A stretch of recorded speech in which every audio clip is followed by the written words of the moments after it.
Bukit Zaitun memiliki makna spiritual yang mendalam bagi banyak orang.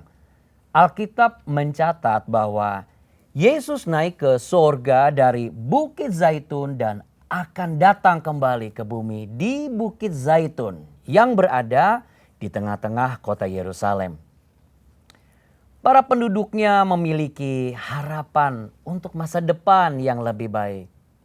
Namun, kota bersejarah ini sering diwarnai konflik dan ketegangan. Berikut ini liputan tentang Bukit Zaitun di kota Yerusalem. Many times in both the Old and New Testaments. There, Jesus wept over Jerusalem, prayed in the Garden of Gethsemane, was arrested, and ascended to heaven. It's the place where Christ will land when he returns to conquer Jerusalem. Where are we? What are we surrounded by? Well, it's easy to understand that geographically because we are looking at the southeast corner of the old city of Jerusalem. Right. I visited Ishai Fleischer and his family who live in Ma'ale Hazatim, here on the slopes of the Mount of Olives. Some call him a settler and say his community is a stumbling block to peace. But he says Jews have been here for thousands of years and he's not going to be bullied out of it. Those are the walls that were rebuilt by Sultan the Magnificent, but those are built upon the ancient city walls of Jerusalem. We see the Temple Mount, where we know the two temples stood, and where Abraham almost sacrificed his son Isaac at the binding. And if we look a little more to the east, we see the magnificent Mount of Olives Cemetery, which has 180,000 Jewish graves. I call it the Mountain of History. It's got important Jews, our people's ancestral burial ground from 3,000 years ago. And this ancient piece of Jewish history is located in the eastern part of the city, which many refer to as East Jerusalem. These were lands that were actually taken away from Israel in 1948 by the Jordanian army, which was British-led and British-trained and British-armed. And in 1967, we liberated or captured these lands and returned back to places like this. And that's why it's always so funny to me when people claim that we don't have a right to be here, that we're on somebody else's land. I just point them to this mountain and say, well, look at it. It speaks for itself. You know, this is where our people have been for the last 3,000 years. Fleischer says Jewish people purchased the land in the 1700s to expand the cemetery. The expansion didn't happen. Now, 100 Jewish families live in the secured complex of Ma'ale Hazatim, built on that land. Children play within the compound in the mostly Arab neighborhood. We live with Arab neighbors. These folks are all Arabs, Muslims, few Christians, but mostly Muslims. Some of them believing in the jihadist ideology that we don't have any rights here. This next door neighbor is an Arab. There's an Arab. Are there contentions among you? How do you live with peace? Instead of the word peace, I prefer a word called normalization. Okay? We are trying very hard to normalize our existence back here. We see ourselves as the indigenous returnees. Fleischer says the compound, or those that live there, face weekly attacks, yet they hold on. How many children have you? I have two. And you're raising them in this environment. People say, you know, aren't you putting them in danger? And the first thing is to remember is that being a Jew is a dangerous occupation, always has been. And second thing, we're teaching them to be courageous in the face of bullies, which is a Jewish tradition, David versus Goliath tradition. Right. And that is not to let people push you around and not to let people erase your story and try to tell you that you don't belong in Jerusalem. I mean, there's no greater irony than to tell Jews that they don't belong in Jerusalem. What would happen if Jerusalem were divided? It's the progressive people who claim that it's a good idea to divide Jerusalem. And yet, what are you saying? Are you saying that we should take a city, build a wall down the middle, and divide it based on race and ethnicity, and move Arabs to one side and Jews to the other side? I mean, that's a vision of progress, to racially divide a city and build a scar-like wall down the middle of it. It's so regressive. We stand against dividing the city and dividing this land. You would take exception to the word or the definition of yourselves as being settlers. We are not settlers. We are resettlers. We are reclaiming our ancestral rights. And to create a narrative that we don't belong and that somehow we're foreigners in this land is a myth that's been created in order to delegitimize the Jewish people's right to this land. How do you view the philosophy of land for peace? It's actually a misunderstanding about the Middle East mindset. When you say, I'm willing to give my land for peace, what the Middle Easterner will hear is, here's my wife, take her, just don't hurt me. To make it in the Middle East, you have to be big, you have to be tough, you have to be a regional superpower. The message of Israel is one of tremendous opportunity for a better life. How do we pray for you here? We're in the middle of it here. One of the ways to pray for Jerusalem is to come here and go to the wall and go to the Temple Mount and talk to God and thank Him for the opportunity. Be part of the story in some way. We have to take it also from the realm of prayer and the realm of hope. Scott Ross, Mount of Olives, Jerusalem. Ya, kita akan pahami lebih jauh apa dan bagaimana Bukit Zaitun di Yerusalem dengan keterkaitan kenaikan Yesus Kristus. Saya ajak Anda berbincang 5 menit bersama Pastor Revo Jaluhu.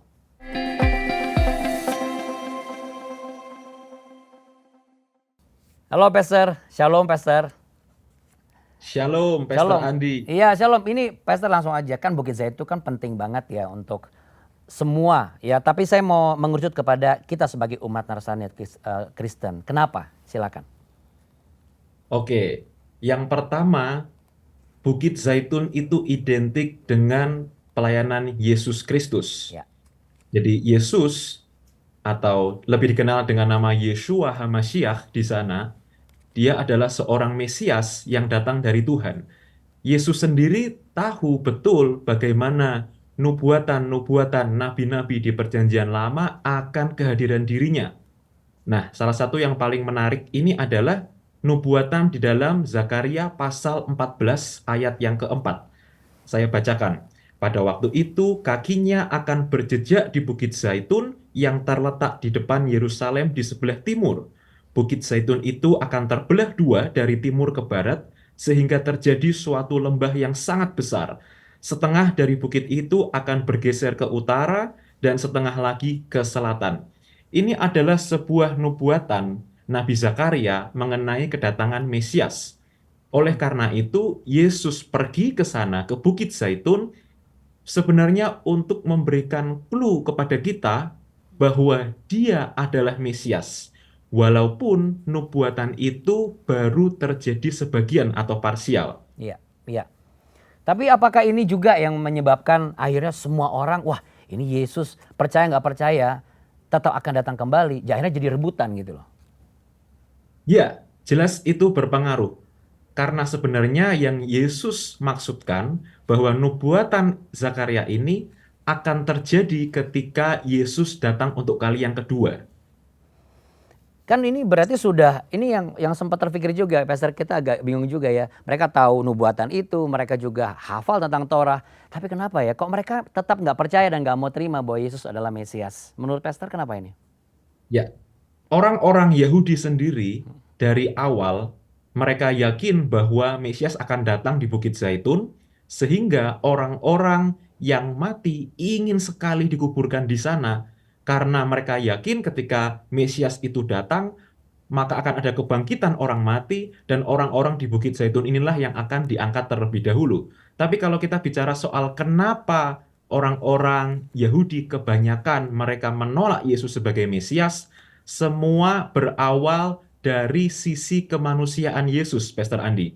Seperti misalnya di Lukas pasal yang keempat, dikatakan di sana bahwa Yesus ditolak di Nazaret. Iya. Ketika Yesus mengajar di rumah-rumah ibadat, orang-orang lokal di situ, ahli-ahli Taurat berkata, bukankah dia ini anak Yusuf? Iya, iya, Bukan iya. kita tahu ayah ibunya Siapa tukang kayu, gitu, jadi nggak masuk atau akal. saudaranya. Iya, iya. Karena orang-orang lokal ini mereka melihat sisi manusianya Yesus, sehingga akhirnya Yesus kesal dengan berkata, seorang nabi dihormati di mana-mana kecuali dari tempat asalnya Iya, sendiri. apalagi dibawa ke Bukit Persipas, mau dijorokin di sana ya kan, mau dijatuhkan ya. Jadi itu sebenarnya dari situ sudah mulai ada indikasi ya bahwa ketidakpercayaan itu sudah muncul, sudah Dan ada ya. alasan ini diperkuat, Pastor Andi, karena Yesus sendiri mendebat secara teologis ajaran ahli-ahli agama. Orang-orang ahli-ahli Taurat, orang-orang Farisi itu sangat dihormati di zaman itu. Iya. Karena mereka dianggap titisan Tuhan. Iya. Karena mereka tetap berfokus pada Taurat itu, Nah, Yesus datang untuk membaharui pikiran mereka. Nah, karena teologi-teologi dan ajaran-ajaran Yesus ini akhirnya bertentangan dengan apa yang selama ini mereka yakini, akhirnya mereka marah. Iya. Siapa rabi baru ini? Iya, apalagi dikutip dari kitab Yesaya ya waktu itu, yang peristiwa di Nazaret itu. Pastor Revo, kalau kita lihat kehidupan Yahudi, Taurat, mereka kayaknya hampir setiap hari kan mereka doa. Tapi sebenarnya ada hal yang menarik nggak sih di sisi lain kehidupan sosial mereka?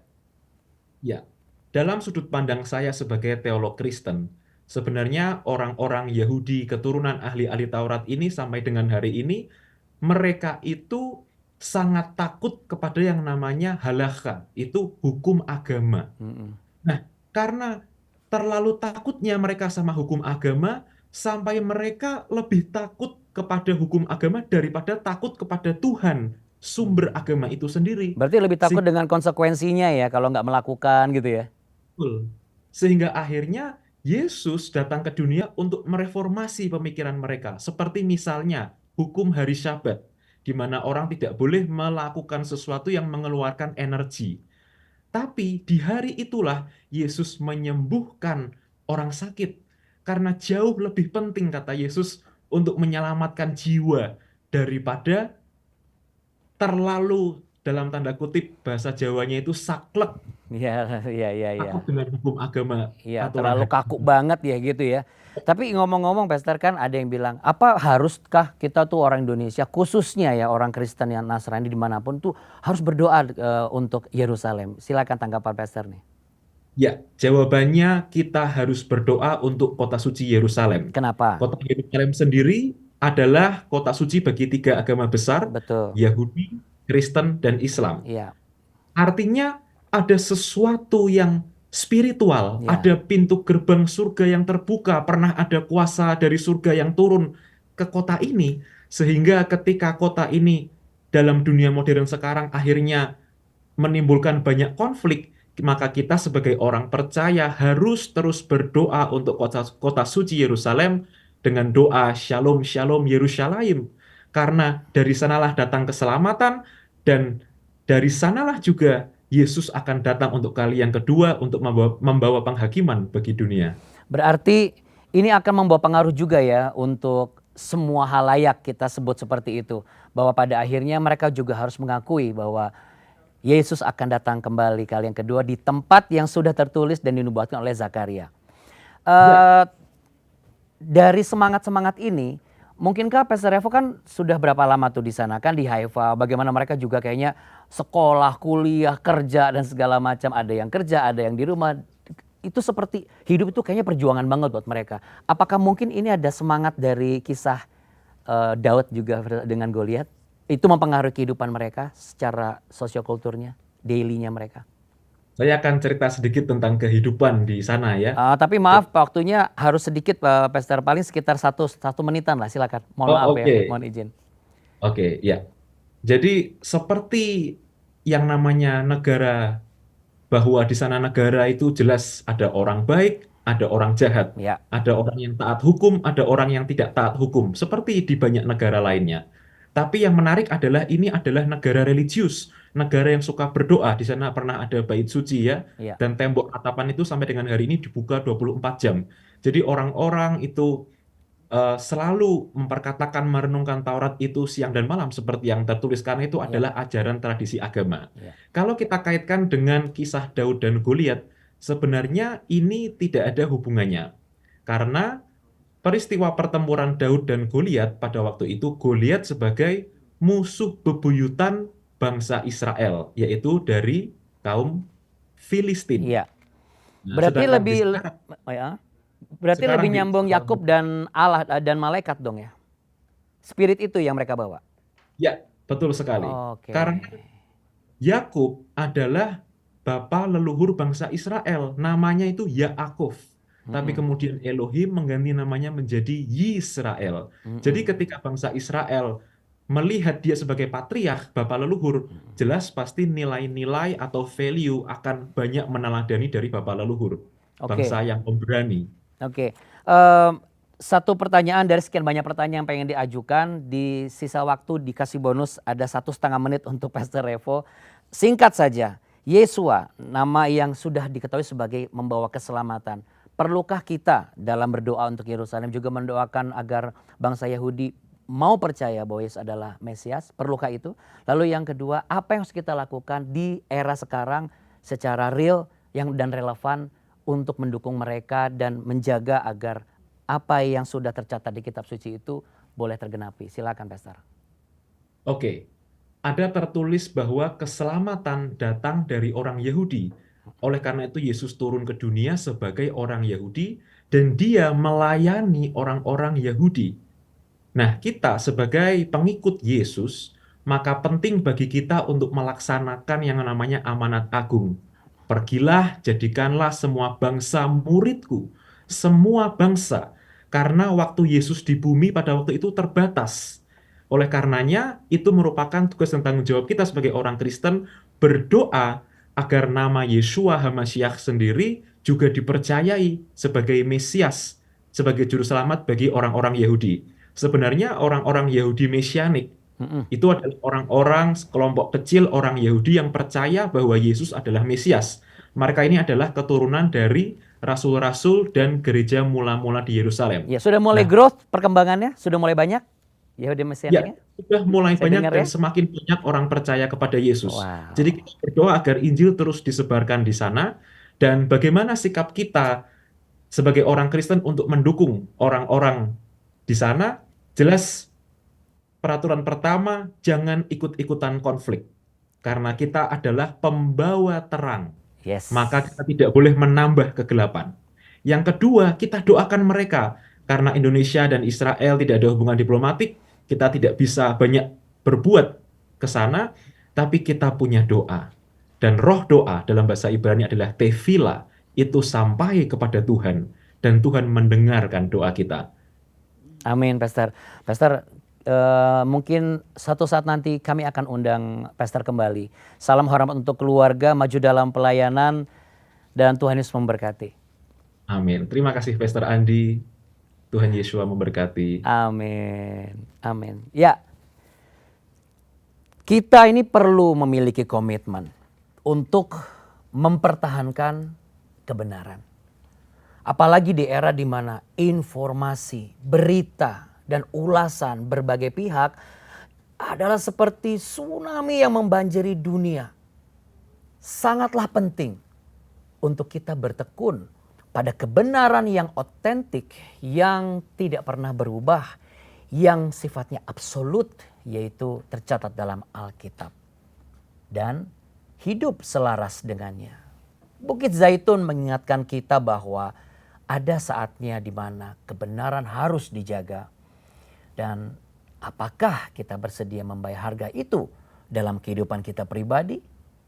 Sekalipun kita tahu harganya mahal. Di saat yang paling gelap, sangatlah berat menemukan harapan dan sukacita. Mari kita saksikan kisah Novianti berikut ini.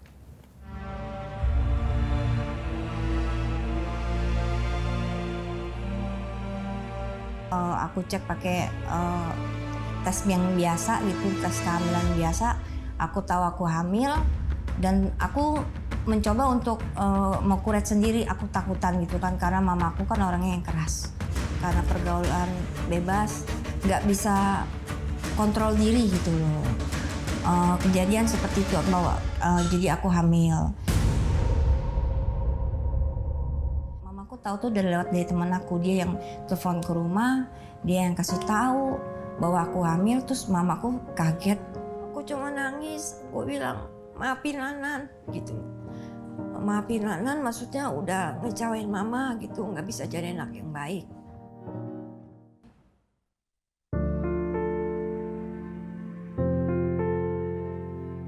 Dari situ akhirnya aku dikuret. Ditemenin cici aku, terus mamaku bilang jangan ketemu cowok kamu lagi, dia bilang begitu. Setelah aku dikuret, aku mulai pakai narkoba karena kita harus pakai tiap hari, konsumsi tiap hari, sampai aku sempet curi perhiasan mama, uang mama untuk mencukupi kebutuhan narkoba aku gitu. Aku jual narkoba. Kamu Novi ya? Ikut saya. Teman saya dibawa. Ikut saya sekarang. Kamu Novi kan? Jangan dong. Ayo ikut saya. Yuk. Nanti Novi. jelasin di kantor. Akhirnya aku ketangkep di 2010, aku ketangkep dihukum 4 tahun 10 bulan, subsidiar 4 bulan. Jadi aku masuk penjara itu bukannya aku bertobat, bukannya malah tambah aku nambah badung. Di dalam pun aku masih pakai, aku masih jual gitu. Aku tahu Tuhan Yesus gitu. Tapi aku belum mengenal gitu. Jadi aku sering bilang sebelum aku masuk penjara, "Dek, bertobat," katanya. "Jangan sampai Tuhan sentil kamu," dia bilang. Pada saat cici aku ngomong, aku cuma masuk kuping kiri, keluar kuping kanan ya. Nggak merespon baik gitu cici ya. Aku punya ngomongan. Pas cici aku pernah ngomong, udah disentil lah sama Tuhan, masuk penjara, tapi nggak bertobat, begini lagi. Selalu ada bisikan yang baik, selalu ada bisikan yang tidak baik kan dalam diri aku. Dari aku masuk penjara, cici aku udah kasih aku Alkitab, tapi aku nggak pernah buka. Pada saat itu aku buka, di Alkitab itu ada seperti not kecil gitu ya kan. Segala perkara dapat kutanggung di dalam Dia yang memberi kekuatan kepadaku. Aku dapat ayat Filipi 4 ayat 13. Itu aku nangis jadi-jadinya aku, "Tuhan, terima kasih. Melalui ayat ini Kau yang memberikan aku kekuatan. Itu yang membuat aku kuat." Masih ada harapan gitu ya kan. Tuhan yang berikan aku kekuatan, yang aku kekuatan, Tuhan aku begini lagi. Tapi Tuhan yang beri aku kekuatan kayaknya udah, aku lupa dengan segalanya, aku pokoknya punya semangat yang baru aja gitu. Aku tuh harus sadar dengan apa yang aku lakukan konsekuensinya ada gitu. Di situ aku sadar, ya udah Tuhan, aku berserah. Aku stop narkoba, stop ngerokok. Aku bertobat, akhirnya aku dibaptis di 2012. Akhirnya aku jalanin, ternyata aku bebas. Saya berpikir gini, saya nggak akan bisa lepas dari narkoba. Selalu iblis nggak mau kita lepas gitu. Tapi karena Tuhan Yesus, kasih karunia Tuhan Yesus, saya boleh lepas dari cengkraman narkoba karena kasih karunia Tuhan.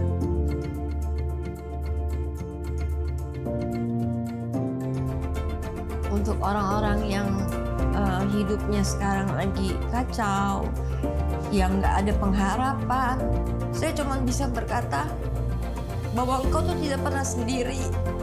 Selalu ada Tuhan yang memegang tanganmu. Karena Tuhan gak mungkin biarkan kita tuh jatuh sampai tergeletak. Dia pasti akan megang tangan kita, yang memberikan kita kekuatan. Kasih Tuhan itu luar biasa. Hari ini, saat ini, mata Tuhan tertuju padamu. Saat Anda berseru kepada Tuhan, Dia akan menjawabmu. Dia akan memulihkanmu. Kisah Para Rasul pasal 4 ayat 12 menyatakan, "Dan keselamatan tidak ada di dalam siapapun juga selain di dalam Dia. Sebab di bawah kolong langit ini tidak ada nama lain yang diberikan kepada manusia yang olehnya kita dapat diselamatkan." Masih ada harapan. Maukah Anda berseru kepada Dia hari ini? Lakukan sekarang, taruh tangan di dada. Pejamkan matamu sambil mendengar ini. Mungkin dosamu tidak seperti Novi. Mungkin saja tidak ada orang lain yang tahu. Tetapi di hadapanmu ada Yesus Kristus yang menanti untuk engkau terima di dalam kehidupanmu. Agar engkau tidak lagi hidup dalam kubangan yang menjeratmu. Kita berdoa. Dari tempat ini kami berdoa. Kami mengarahkan tangan kepada mereka yang saat ini meletakkan tangan di dada. Hatinya mulai tersentuh oleh kasih-Mu ya Tuhan. Dan kami perkatakan di dalam nama Yesus Kristus. Mereka yang terikat oleh narkoba, terikat rokok, terikat minuman-minuman keras, terikat seks bebas. Bahkan mereka hampir menyerah. Sudah mau mengatakan tidak ada lagi harapan. Hidupku sudah hancur. Kami tolak dalam nama Tuhan Yesus, oleh kuasa nama Yesus yang terikat dibebaskan. Dan mereka saat ini juga terlepas. Seketika mereka menerima Engkau sebagai Tuhan dan Juru Selamat mereka. Dalam nama Tuhan Yesus. Saya mendapat sebuah kesan di hati saya. Ada seorang pria yang sedang ada di ruangan yang sangat gelap. Dan Anda betul-betul sedang putus asa. Memang tidak ada jalan menurut Anda. Tapi Tuhan Yesus adalah jalan itu sendiri. Mari sepakat berdoa. Dan katakan, Tuhan, aku memerlukan Engkau.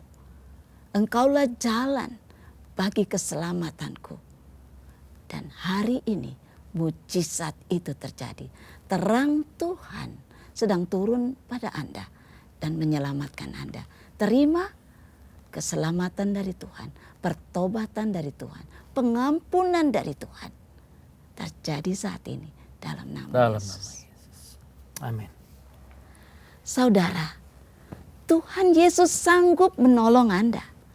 Kami percaya bahwa hari ini mujizat pasti terjadi bagi setiap Anda yang berdoa. Karena Tuhan kita hidup dan berkuasa. Kami percaya Anda alami jamahan Tuhan. Ada nomor yang tertera di layar. Hubungi sekarang, berbagi cerita dan berdoa bersama konselor kami yang siap untuk melayani Anda 7 hari 1 minggu. Selama 24 jam tidak pernah berhenti untuk mendengarkan cerita Anda dan berdoa bagi Anda. Mujizat pasti terjadi hari ini. Karena para konselor kami standby untuk Anda. Apa jadinya bila anak Anda menderita penyakit yang membuat dia juga harus menderita karena penolakan orang di sekitarnya? Berikut kisahnya. Rea adalah seorang anak yang aktif. Dia sangat senang bermain dan berlari bersama teman-temannya. Namun tanpa disadari, hal itu semakin memperburuk penyakit hernia yang ia derita. Aku tahu ada benjolan waktu umur 4 tahun. Kalau hernianya makin besar, dia kayak digigit semut. Kondisi hernia Rea semakin parah seiring usianya yang bertambah. Pernah beberapa kali, hernianya itu menjadi sangat bengkak dan membesar. Kalau hernia itu makin besar, seperti bola kasti. Hernia aku makin besar kalau aku kecapean karena aku main dengan kawan-kawan. Kalau hernia aku makin besar, biasanya aku suka demam. Selain itu, seringkali Rea juga diejek oleh teman-temannya. Aku pernah diejek-ejek teman-teman karena hernia aku ini. Mereka bilangnya, Rea, hernianya kamu Rea, udah sembuh kah? Orang tua Rea sadar bahwa sakit yang diderita oleh anak mereka semakin parah. Namun apa daya, mereka tidak bisa berbuat banyak. Sekali saya suruh dia makan, ternyata dia tidak mau makan banyak. Setelah itu, setelah 5 menit, kok ada sakit perutnya. Dia bilang saya, Pak, inilah saya tidak mau makan banyak, katanya. Perut saya sakit, katanya. Waktu dia demam, waktu itu disertai sampai muntaber. Memang dia sakit itu. Kadang-kadang saya menangis lihatnya. Rea dan keluarganya tinggal di Desa Darit, Kalimantan Barat. Di sana, dia aktif mengikuti kegiatan School of Life di GBI Kerajaan Allah Darit. Ini adalah salah satu sanggar belajar anak yang didukung oleh Cahaya Bagi Negeri dan juga merupakan mitra pelayanan dari Obor Berkat. Ketika Obor Berkat mengetahui tentang kondisi Rea, kami langsung bergerak untuk menolong Rea agar bisa sembuh dari hernia yang ia derita. Aku sekarang bisa main tanpa sakit. Terima kasih Bapak Ibu sudah mendukung Obor Berkat sehingga Rea bisa dioperasi. Terima kasih, Tuhan Yesus memberkati.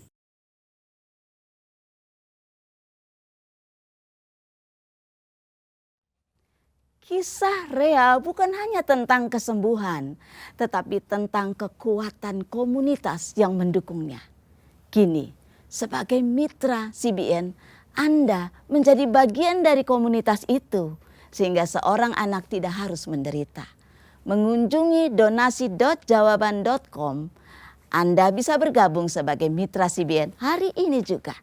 Semudah mengisi form pendaftaran sebagai mitra atau scan QR code di layar untuk berdonasi menggunakan e-wallet Anda. Setiap bantuan yang kita berikan benar-benar bisa mengubah hidup seseorang. Pelayanan Cahaya Bagi Negeri memasuki tahun ke-25 pada 2024 ini. Berikut acaranya. Shalom keluarga sehat Indonesia. Mari berlari bersama ratusan keluarga di CBN Family Run 2024 pada tanggal 22 Juni 2024 di Plaza Utara, Gelora Bung Karno. Dan jangan lewatkan kesempatan spesial untuk bermain bersama keluarga melalui game yang seru dan menyenangkan. Mari bersatu hati dan bersama-sama ciptakan momen yang indah dan tak terlupakan bersama keluarga Anda. Daftar sekarang di www.jawaban.com/cbnfamilyrun. Segera daftarkan ya keluarga Anda untuk acara seru ini. Ini seru banget. Dengan cara sehat ini kita akan berkumpul merayakan kebaikan Tuhan untuk 25 tahun menyertai pelayanan CBN. Kapan lagi ya bisa kumpul papa, mama, anak-anak sehat bareng. Betul, ya. dan kalau kita bisa bareng-bareng berolahraga bukan cuma sehat ya, Iya, bahagia. bahagia. Tetapi penghibur yaitu Roh Kudus yang akan diutus oleh Bapa dalam namaku. Dialah yang akan mengajarkan segala sesuatu kepadamu dan akan mengingatkan kamu akan semua yang telah kukatakan kepadamu.